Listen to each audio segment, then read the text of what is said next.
नमस्कार. मी भाऊ तोरसेकर. तुम्ही बघत आहात प्रतिपक्ष.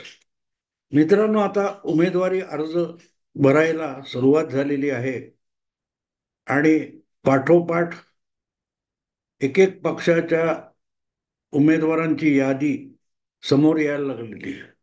तरीही अजून महायुतीमध्ये पण तीनही मित्र पक्षांमध्ये जागा वाटपावर एकमत झालं आणि सगळं काही म्हणजे कुठचाही वाद न होता संपलं असं दिसत नाहीये. पण सगळ्यात घोळ जो आहे तो महाविकास आघाडीचा आहे. लोकसभेचं यश यांच्या डोक्यात इतकं गेलंय की तिथून ते जमिनीवर उतरायला तयार नाहीत आणि अशा वेळेला भारतीय जनता पक्षाने महायुतीतून लढताना आपल्या 99 उमेदवारांची यादी जाहीर केली. त्याविषयी मी वेगळा विवेचन माझं करणार आहे ते करणार आहे. पण ती यादी बघितल्यानंतर मला जर सगळ्यात पहिलं समाधान कुठलं वाटलं असेल तर निदान 2-3 उमेदवार असे आहेत की ज्यांची नावं उमेदवारी यादीत बघून मला बरं वाटलं. त्यापैकी देवेंद्र फडणवीस, चंद्रशेखर बावनकुळे आणि तिसरा उमेदवार जो आहे तो चंद्रकांत दादा पाटील आहे. खरं सांगायचं तर मित्रांनो, चंद्रकांत दादा पाटील हा माझ्या जिव्हाळ्याचा विषय आहे. अनेक कारणासाठी जिव्हाळ्याचा विषय. परिचय झाल्यापासून मी तसा नेत्यांना फारसा भेटणारा नाही, पण कार्यक्रमाच्या निमित्ताने चंद्रकांत दादांची एक दोनदा भेट झाली, जास्त झाली असेल. पण माझं पुण्याचं घर जे आहे तिथून अक्षरशः चंद्रकांत दादांचा जो वास्तव्याची जागा आहे तो बंगला हाकेच्या अंतरावर आहे.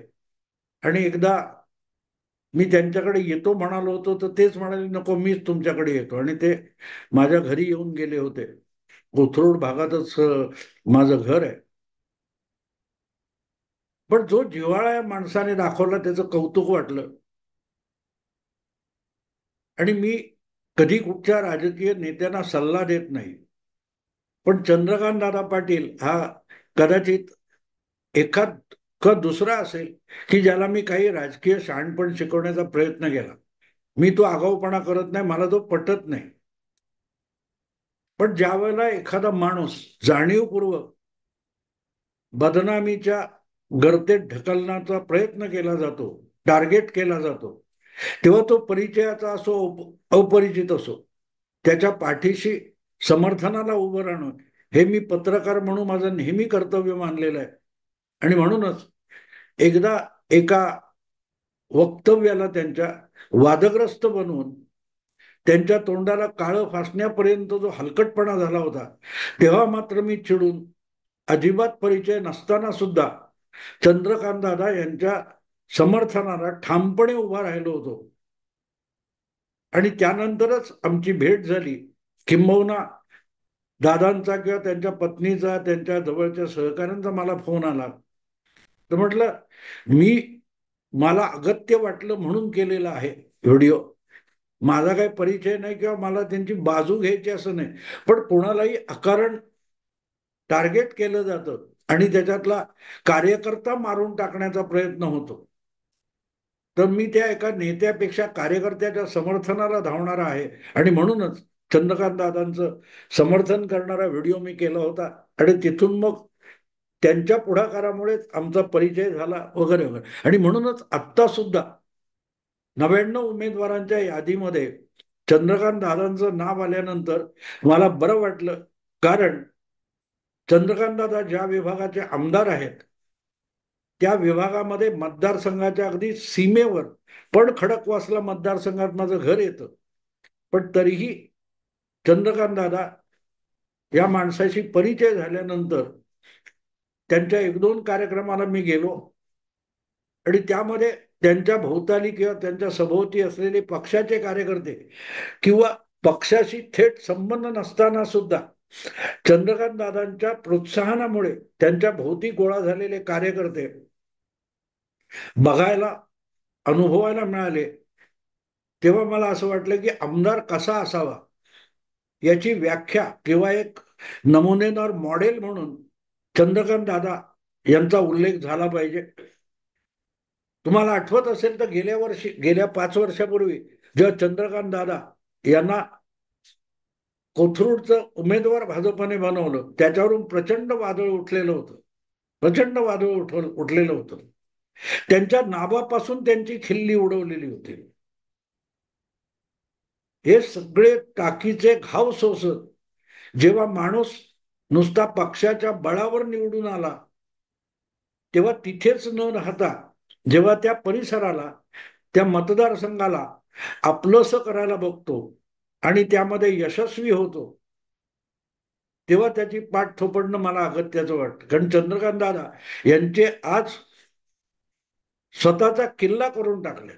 हे मी कशाच्या आधारे सांगतो लक्षात घ्या, की गेल्या निवडणुकीचा उल्लेख केल्याशिवाय आजची कोथरूड आणि चंद्रकांत दादांची उमेदवारी याचं पूर्ण वर्णन होऊ शकणार नाही. 5 वर्षापूर्वी कोल्हापूरचे मूळ असलेले चंद्रकांत दादा कोथरूडला उमेदवार झाले, तेव्हा त्यांना सुरक्षित मतदारसंघ म्हणून तिथे आणलं होतं. आणि त्याचं राजकारण होतं त्यामागे, की उठसूट शरद पवार असोत किंवा काँग्रेस राष्ट्रवादीचे लोक असोत, ते चंद्रकांतदादा पाटील हे बीजेपीचे भाजपचे प्रदेशाध्यक्ष होते आणि ज्यांना थेट निवडणूक लढवता येत नाही, विधानसभेत निवडून येता येत नाही, म्हणून चंद्रकांतदादांची खिल्ली उडवली जात होती. तेव्हा पवारांच्या आणि राष्ट्रवादीच्या नावावर टिच्चून दादांना विधानसभेत निवडून आणायचं हा पक्षाने निर्णय घेतला, भारतीय जनता पक्षाने, आणि त्यांना अत्यंत सुरक्षित जागा म्हणून कोथरूड या मतदारसंघात उमेदवारी देण्यात आली. कारण तिथे आपल्या कामाने मतदारसंघ बांधणाऱ्या मेघा कुलकर्णी यांची ती जागा होती, त्या नाराज झाल्या. ही सगळी वस्तुस्थिती आहे. आज त्यांचंही त्यांच्यावरचा अन्याय दूर झालेला आहे, त्यांना राज्यसभेत पुनर्वसन करून मिळालेलं आहे. पण यानंतरच्या काळात गेल्या 5 वर्षात चंद्रकांत दादांनी ज्या प्रकारे कोथरूड आपलं घर बनवलं, आपलं कुटुंब बनवलं, याचं 2 कार्यक्रमातून मला स्वतःला अनुभव आला.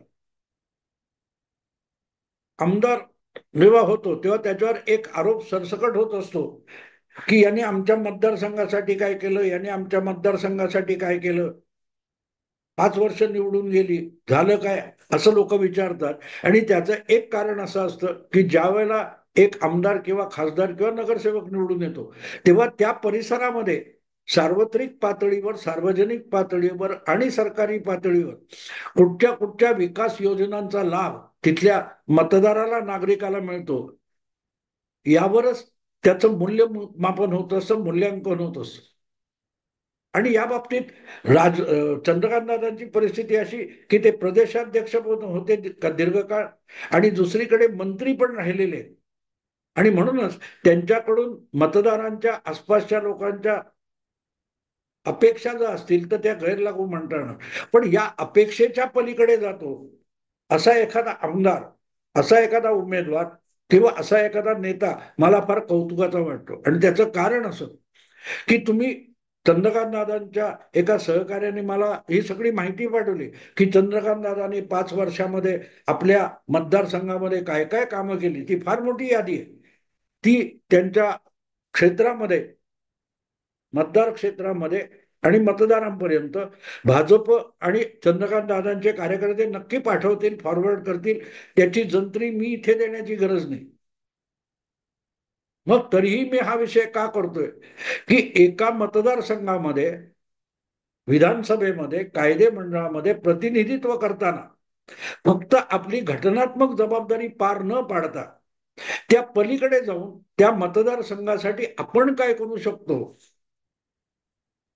याचा विचार करून काम करणारा आमदार म्हणून मला चंद्रकांत दादा महत्वाचे वाटतात.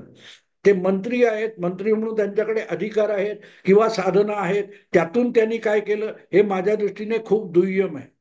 एखादा आमदार सरकारी योजना, विकास योजना आपल्या विभागात आणतो. आता उदाहरणार्थ लाडली बहिणा योजना असेल किंवा आणखीन खूप योजना आहेत सरकारच्या, केंद्र सरकारच्या, त्या चंद्रकांत दादाने आणल्या असतील तर त्याचं मला कौतुक नाही. ती त्यांची जबाबदारी होती, ती त्यांचं कर्तव्य होतं. पण आपल्या मतदारसंघामध्ये जी साधनं उपलब्ध आहेत, जे मनुष्यबळ उपलब्ध आहे आणि जी काय माणसं सुखसंपन्न असलेली आहेत, त्यांना आपल्याच मतदारसंघातल्या गरजू आणि गरिबांच्या मदतीला आणून उभं करणं, हे चंद्रकांत दादांनी कोथरूडमध्ये केलेलं सगळ्यात मोठं काम आहे असं मला वाटतं. माझी काय ती भाजपची उद्योग आघाडी म्हणून आहे, त्यांच्यातर्फे माझी 2 व्याख्यानं आतापर्यंत गेल्या 2 वर्षात झालेली आहेत. आणि त्या निमित्ताने व्यावसायिक, बिझनेसमन, उद्योगपती, व्यापारी अशा स्वरूपाचा एक गोतावळा चंद्रकांत दादांनी आपल्या मतदारसंघात उभा केला. आणि तो गोतावळा सरकारकडून काय मिळेल यासाठी प्रयत्न करणारा नाही, तर आपल्याकडे जी साधनं आहेत त्याचा आपल्या परिसरातल्या लोकांना काय उपयोग करून देता येईल आणि त्यांचं जीवनमान उंचवण्यासाठी काय करता येईल या दृष्टीने प्रयत्न करणारी ही उद्योग आघाडी किंवा काय ती असेल बिझनेस आघाडी, त्याला चंद्रकांतदादांनी मोटिवेट केले. म्हणजे तिथून जवळ कुठेतरी पौड जवळ काय भुगाव म्हणून आहे, तिथे ज्येष्ठ नागरिकांसाठी एक विश्रांती स्थान परिसर निर्माण केलाय, निसर्गरम्य असा एक परिसर निर्माण केलाय. आणि तिथे या ज्येष्ठ नागरिकांना राहण्याची आणि जवळपास विनामूल्य राहण्याची सुविधा उपलब्ध करून दिली. आणि त्याचं मोटिवेशन त्या उभारणाऱ्यांनी चंद्रकांत दादांकडून घेतलं हे कळल्यावर मला फार बरं वाटलं. कारण लक्षात घ्या की आपल्याकडे साधन संपत्ती आहे, त्याचा सगळा अधिकार आपण आहे, आपण कमावलेले पैसे, ही भावना बाजूला ठेवून आपण समाजाचं देणं लागतो, ही धारणा आपल्या परिसरातल्या सुखवस्तू लोकांमध्ये निर्माण करणं आणि त्याचा उपयोग त्याच परिसरातल्या किंवा आसपासच्या परिसरातल्या गरजूंसाठी करण्याला प्रोत्साहन देणं, हे माझ्या मते नेतृत्वाचं सगळ्यात मोठं कौशल्य आहे. आणि ते दादांनी केलंय. आणि अशा रीतीने लहान मोठ्या अनेक संस्था, सर्वसाधारणपणे तरुण मंडळ, गणेशोत्सव मंडळ, नवरात्रोत्सव मंडळ किंवा अशी जी मंडळ असतात त्यांना सगळे आमदार मदत करतात, अगदी आर्थिक मदत करतात वगैरे. पण त्या पलीकडे काही संस्था उभारायला त्यांना प्रोत्साहित करणं, हे जे काम चंद्रकांत दादांनी केलंय, तो असा आमदार महाराष्ट्राच्या 288 मतदारसंघाला मिळाला, कुठल्याही पक्षाचा असेल. पण तो चंद्रकांत दादांप्रमाणे संघटनात्मक काम करून सामाजिक पुरुषार्थ निर्माण करणं आणि त्यातून त्या परिसरातल्या लोकांचं जीवनमान उंचावणं यासाठी प्रयत्न करणारा आमदार असेल तर महाराष्ट्राचं विकास व्हायला केंद्र सरकार, राज्य सरकार याची गरज नाही. इतकं तिथलं तिथलं पोटेन्शियल, तिथली तिथली क्षमता ही अधिक परिणामकारक रीतीने वापरता येईल. मी जगात अनेक समाज उभे राहिले वगैरे वगैरे पत्रकारिताच्या दृष्टीने अभ्यास करताना अनेक राष्ट्र कशी उभी राहिली, ती सबळ कशी झाली, सशक्त कशी झाली, महाशक्ती कशी झाली याचा अभ्यास केलेला आहे. या सगळ्या देशांमध्ये अशा छोट्या छोट्या पातळीवर जे काय प्रयोग आणि हे झालं, त्या प्रयोगातून तो जो समाज उभा राहिला, त्यातून आपोआपच राष्ट्र उभं राहिलं. म्हणजे आपल्या पातळीवर मी नेहमी एक उदाहरण देतो की त्या रामायणातला राम सेतूचा जो किस्सा आहे, तिथे एक खार आपल्या शेपटीत अडकतील, चिकटतील तेवढे वाळूचे कण घेऊन त्या रामसेतूच्या उभारणीला मदत करत होती. आपल्या जागी खारीचा वाटा उचलणारी जी खार आहे, ते रामायणातला रामापेक्षाही मोठा आदर्श मी मानतो. आणि म्हणूनच देशामध्ये जर 5-6 हजार आमदार असतील आणि 25-30 हजार नगरसेवक वगैरे प्रतिनिधी असतील, या प्रत्येकाने या पद्धतीने काम केलं तर जीवनामध्ये आणि समाजामध्ये समाधानाचं वातावरण निर्माण व्हायला मदत होईल. आणि त्यासाठी काय काय करता येतं याचा एक त्याला टेक्स्टबुक म्हणता येईल, पाठ्यपुस्तक म्हणता येईल, हे चंद्रकांत दादांनी गेल्या 5 वर्षामध्ये कोथरूड या आपल्या विधानसभा मतदारसंघात उभं केलं. आणि त्याचं प्रतिबिंब तुम्हाला काल परवा जी लोकसभेची निवडणूक झाली त्या निवडणुकीच्या मतदानात पडलेलं दिसून येतं. महाराष्ट्रामध्ये जे 288 विधानसभा मतदारसंघ आहेत त्यामध्ये कोथरूड मतदारसंघ सुद्धा येतो, जो पुणे लोकसभा मतदारसंघामध्ये आहे. त्यात पुण्याच्या मतदानामध्ये जवळजवळ 52 लाख मतांचं मताधिक्य ह्या कोथरूड मतदारसंघातून पुण्याच्या भाजप आणि महायुतीच्या उमेदवाराला मुरलीधर मोहोळांना मिळालं. ते जितकं भाजपचं आहे तितकंच ते 52 लाखाचं मताधिक्य हे चंद्रकांत दादा पाटील यांचं कर्तृत्व आहे. किंबहुना चंद्रकांत दादा पाटील यांनी जे काय 5 वर्षात काम केलंय त्यानंतर त्याला काही ती मान्यता ही राष्ट्रीय पातळीवर मिळायची असेल तर त्याचं प्रतिबिंब लोकसभेच्या मतदानातून पडलं पाहिजे असं तिथल्या मतदाराला वाटलं. लक्षात ठेवा, महाराष्ट्रात किंवा देशात ज्या निवडणुका झाल्या त्यावेळेला भाजपने आता 6 महिन्यापूर्वी आपलं मताधिक्य कमावलंय. अशा वेळेला पुण्याची जागा राखली जात असताना त्यातला जो मोलाचा वाटा आहे तो कोथरूडने उचललेला आहे. चंद्रकांत दादा जिथले आमदार आहेत तिथून उचलला गेलाय आणि तो चंद्रकांत दादांनी उचलला म्हणण्यापेक्षा चंद्रकांत दादांनी ज्यांना प्रोत्साहित आणि मोटिवेट केलं अशा कोथरूडच्या मतदारांनी उचललेला तो वाटा आहे. आणि म्हणून मला असं चंद्रकांत दादांच्या कामाचं कौतुक वाटतं की त्याचा देखावा गाजावाजा कमी, पण मूलभूत पाळंमुळं रुजवण्याचं जे काम आहे ते फक्त आपल्या पक्षाची लोकप्रियता, आपल्या पक्षाचं संघटन वाढवणं यासाठी नाही, तर प्रत्येक घरामध्ये, प्रत्येक विभागामध्ये, प्रत्येक कॉलनीमध्ये, प्रत्येक वस्तीमध्ये आपण समाजाचं देणं लागतो ही भावना जागी करून त्यातून जी एक सामाजिक पुरुषार्थ जागवण्याची प्रक्रिया आहे ती चंद्रकांत दादांनी या कोथरूडमध्ये केली. आणि म्हणून मला ते कौतुकाचं वाटतं. 5 वर्षापूर्वी ज्या माणसाच्या विरोधात सगळ्या पक्षांनी एकत्र येऊन, काँग्रेस असेल, राष्ट्रवादी असेल, जे जे कोणी विरोधक होते त्यांनी महाराष्ट्र नवनिर्माण सेनेच्या एकमेव उमेदवाराला पाठिंबा दिला होता. भाजपमध्ये नाराजीचा सूर होता आणि दुसरीकडे सगळ्या विरोधकांनी एकत्र येऊन तिसऱ्या पक्षाला पाठिंबा देण्याचं का तर चंद्रकांत दादाला पाडायचं. हा जो नकारात्मकता होती त्या नकारात्मकतेला उफराट काही बोलण्यापेक्षा चंद्रकांत दादांनी पहिल्यांदा तो मतदारसंघ जिंकला आणि आज त्या मतदारसंघातल्या सामान्य जनतेने, मतदाराने पुरुषार्थ जिंकून दाखवलेला आहे. आणि म्हणून जेव्हा ही 99 उमेदवारांची यादी आली त्यामध्ये सहजगत्या निवडून येणारे देवेंद्र फडणवीस असतील, प्रदेशाध्यक्ष चंद्रशेखर बावनकुळे असतील, यांच्या बरोबरीने चंद्रकांत दादांचं नाव बघून मला बरं का वाटलं की चंद्रकांत दादांनी हा मतदारसंघ बांधला. जितक्या बारामतीवर हक्काने शरद पवार किंवा पवार कुटुंबीय बोलू शकतं आज जवळजवळ 50 वर्षानंतर, त्याची पायाभरणी कशी झाली होती याची चुणूक आपल्याला कोथरूडमध्ये बघता येते. पण एक भाग महत्वाचा आहे की इथे प्रत्येक संस्थेत आपलं काहीतरी स्थान ठेवणं हा चंद्रकांतांचा हेतू नाहीये. सल्लागार म्हणून राहणं, त्यांना मार्गदर्शन करणं, त्यांना मोटिवेट करणं. आणि मतदार किंवा सामान्य माणूस कामाला लागला तर कुठच्याही सरकार सत्तेपेक्षा तो किती स्वयंभू आणि पराक्रमी होऊ शकतो याचा एक काय तो पाठ निर्माण केला चंद्रकांत दादांनी. आणि त्याचं मला आनंद झालेला आहे. मला माहित नाही ते कधी अर्ज भरणार आहेत काय, पण चंद्रकांत दादा निवडून येणं ही आता चंद्रकांत दादांची गरज राहिलेली नाही, भारतीय जनता पक्षाची गरज राहिलेली नाही, ही कोथरूडच्या सामान्य मतदाराला आपली गरज वाटायला लागली.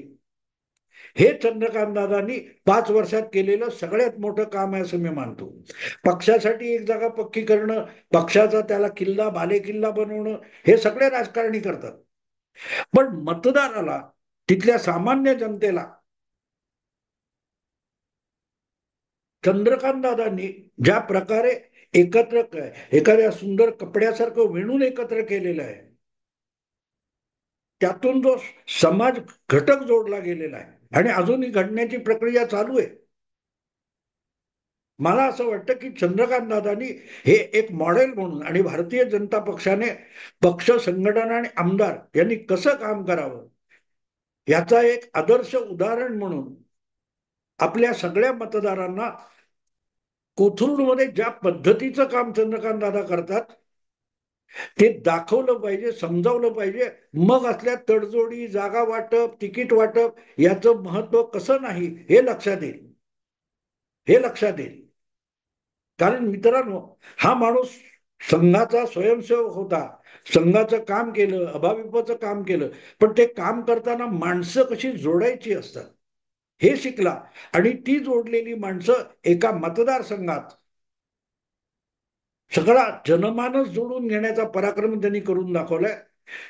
त्याचा मला आनंद झालाय. व्यक्तिगत पातळीवर ठीक आहे, ओळख आहे वगैरे ठीक आहे, पण एक चांगलं काहीतरी असतं, त्याला जेव्हा प्रोत्साहन दिलं जातं, त्याची जेव्हा पाठ थोपटली जाते, तेव्हा त्याचं कौतुक मला करावं असं वाटतं. आणि म्हणून चंद्रकांतदादा पाटलांना पक्षाने पहिल्या फेरीत फटाफट उमेदवारी देऊन टाकली. त्यासाठी चंद्रकांत दादांचं मी अभिनंदन करणार नाही, मी भारतीय जनता पक्षाचं अभिनंदन करेन. मित्रांनो, आता इथेच सांगतो. विषय आवडला लाईक करा, शेअर करा, सबस्क्राईब करा. नमस्कार.